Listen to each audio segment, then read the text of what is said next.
Hello, beautiful artist. It's Kelly Folsom here, founder of the Art Life School and art lover, art enthusiast just like you, or else you would not be here.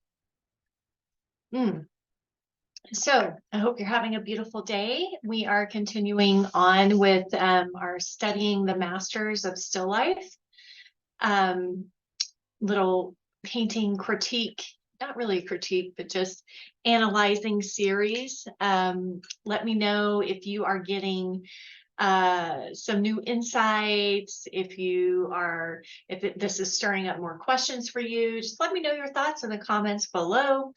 Also, if there is a painting that you would like me to look at and analyze, please feel free to mention that to me, and I'm happy to consider it.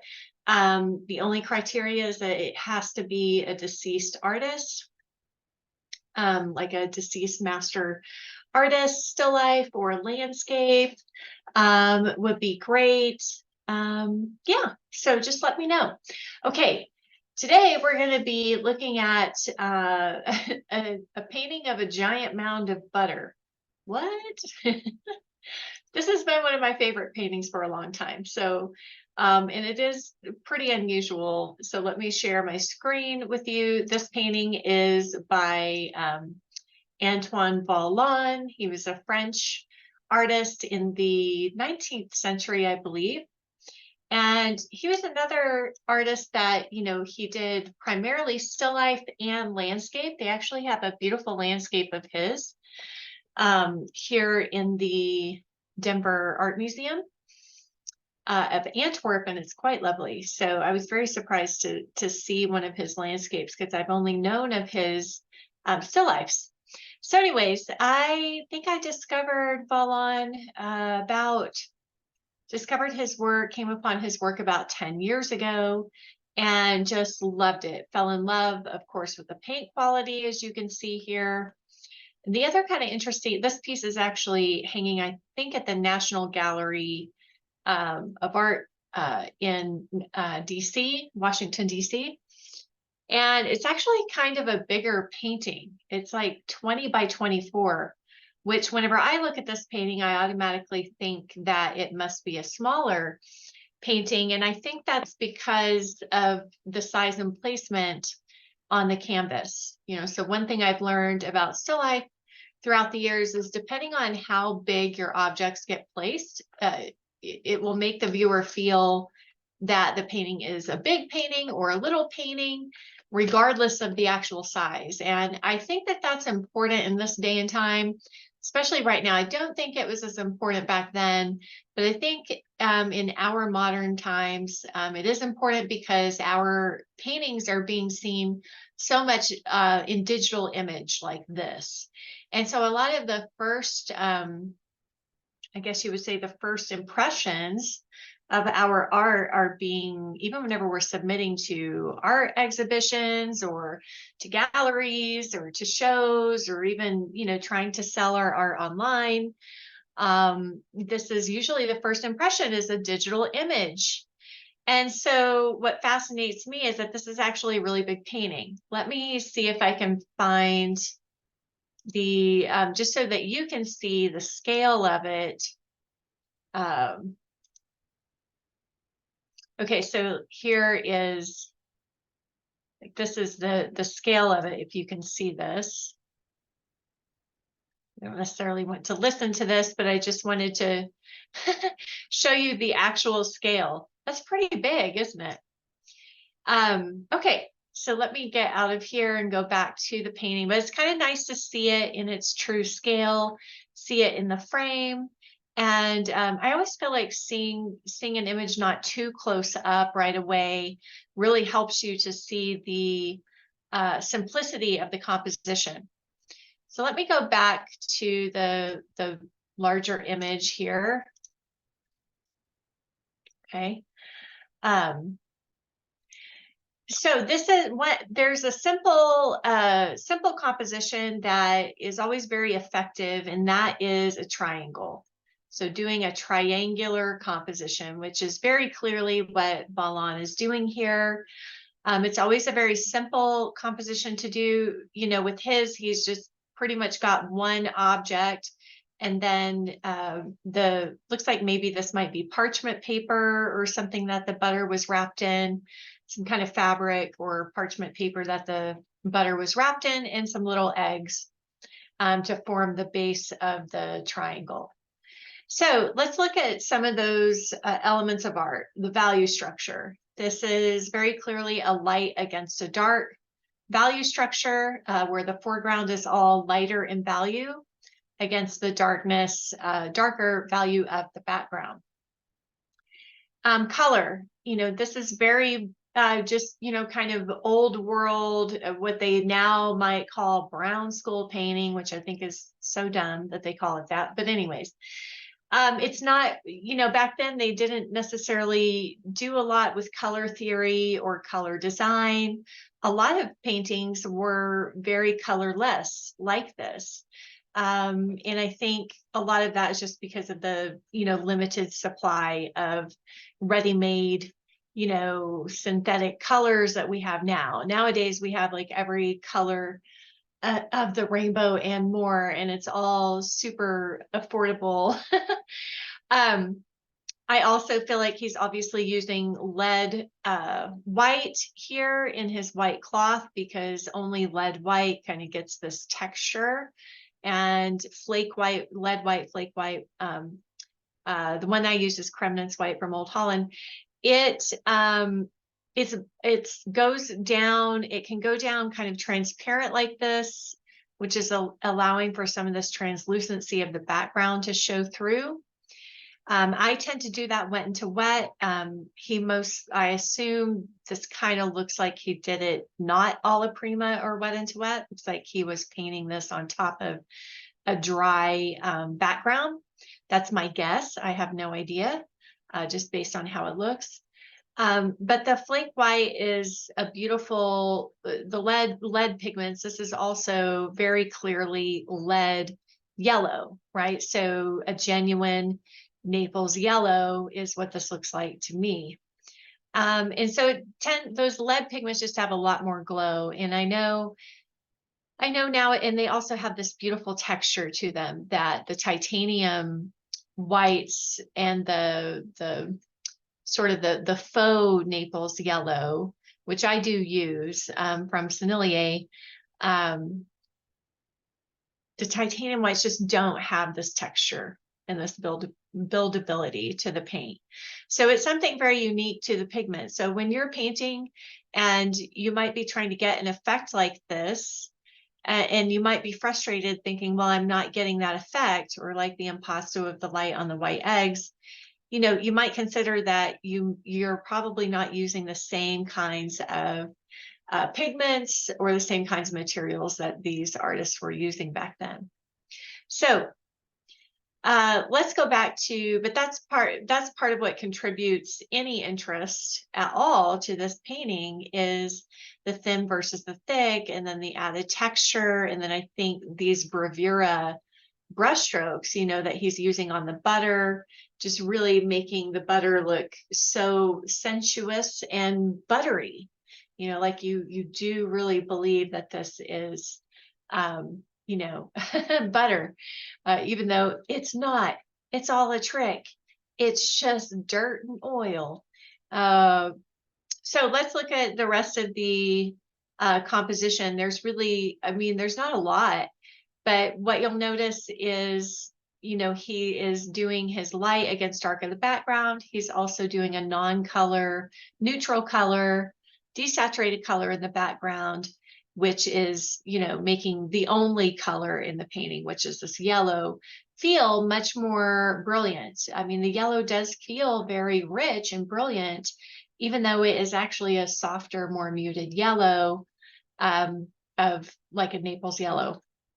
He didn't need to go after this with cadmium yellow, for example, something that would be, much more kind of highly saturated. Sometimes I can see them as like more acidic in color, more of like a lemon, like a lemon yellow or an orange, more citrusy yellows. But the reason why I feel like it looks so golden and so rich is because he's put it against this much more kind of neutral background. Most likely looks like a lot of raw umber is in this mixture back here. Looks like maybe raw umber and white. Okay, what else? What else do we want to notice here in this painting? I do love how he does create these really nice negative spaces, even though he's not dealing with hardly any depth of space, which oftentimes in still life you're not. So I think that these negative spaces in still life become that much more important to pay attention to. And then I noticed too, you know, he's really anchoring this down with this nice rich dark for the cast shadow, same thing underneath the eggs, just making sure that everything feels like it's, you know, for the most part grounded. I'm not sure what happened over here on this side. It looks like maybe it was part of the white cloth and he removed it or scraped it. I'm not sure, but it looks like kind of the ghost of paint that was once there. That's kind of what happens whenever you scrape paint off. I also love the variety of his brush strokes here on, well, everything, the cloth and the butter, but you can tell that he's thinking about the plane changes and the directional changes in the butter itself, and also just the way that he builds in some visual interest into this blob of butter, which could become quite boring. But, you know, we've got like these little divots and these dents in the butter and kind of these cracks and crevices, you know, probably from however they shaved, you know, the butter off of the larger mound. But just by doing those things, he builds in more focus, more focal point, information, more detail, gives the illusion of detail without, you know, doing too much. I think also the little knife with the butter on it sticking out just kind of breaks, it adds in a little bit of variety. Otherwise, this would be such a straightforward triangle composition that it might be a little bit boring. So I like that he comes in and kind of just breaks that line a bit with this other kind of not quite counter angle, but just introducing a different angle. And of course, that is pointing us right down to this bottom egg down at the bottom.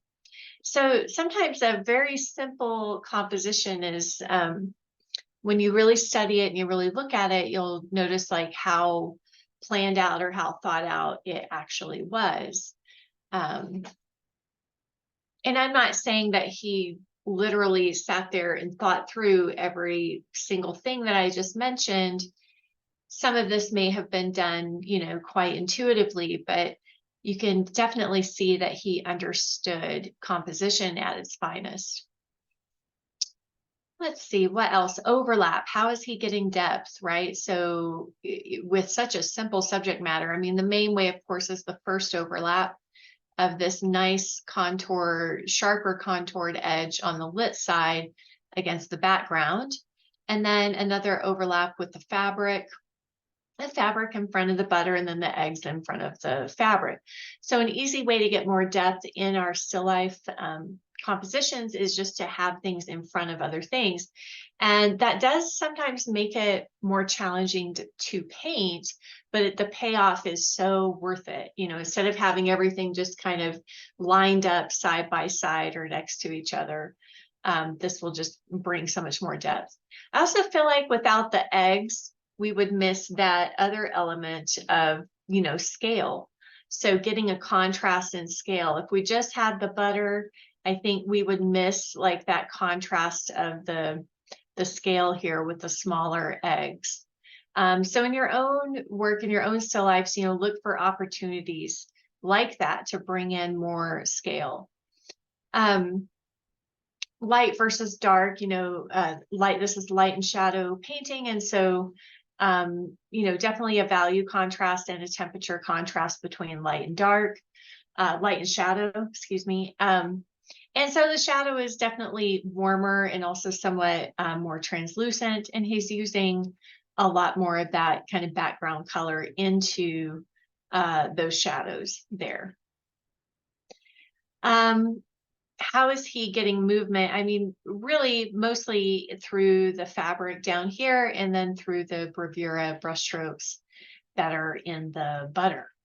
But I think in still life, it can be challenging to get a sense of fluidity, a sense of movement in still life, oftentimes. And one of the ways that I found by studying artists like Vollon is through bringing in fabrics, bringing in softer materials. There's only so far you can go with brushwork before, unless you're going for a totally stylized and kind of less representational look. For me, it's a matter of like, okay, how close to the true character of this subject can I stay while bringing some more movement and vitality to it, so it's not too static. He's also created a lot really simple, pulled out the form very simply on these eggs with the simple crescent shape, form shadow on those. I do find this one on the bottom right a little, sometimes troubling to me, just because it feels a little ghosty in the shadow, and maybe some of the paint has gotten thinner over time, which naturally happens with oils. And also the lack of shadow underneath, it kind of feels a little more less solid, a little more kind of weightless, like a cloud might be, versus this egg over here. But that's getting, really super nitpicky. And I love that these artists, I just feel like whenever I look at this, I don't see somebody who's trying to do it perfect, or I don't see somebody who's trying to do it sloppily or slovenly, but I don't see an artist who's just so concerned about, is this right? Is this correct? So I think he was somebody who was very much okay with leaving things a little unfinished here and there, maybe even quote unquote some mistakes.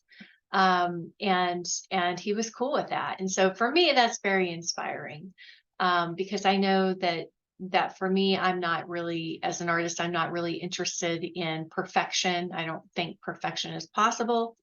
I'm also not interested in hyper realism. Personally, like, I love the fact that there is this, lively, kind of expressive, fresh quality to the paint. That's something that has always interested me. So I hope that you enjoyed this little analyzation of Antoine Vollon's Mound of Butter. Go check it out for yourself. Check out his other work as well. And let me know your thoughts in the comments below. Okay. Happy painting, everybody. Bye for now.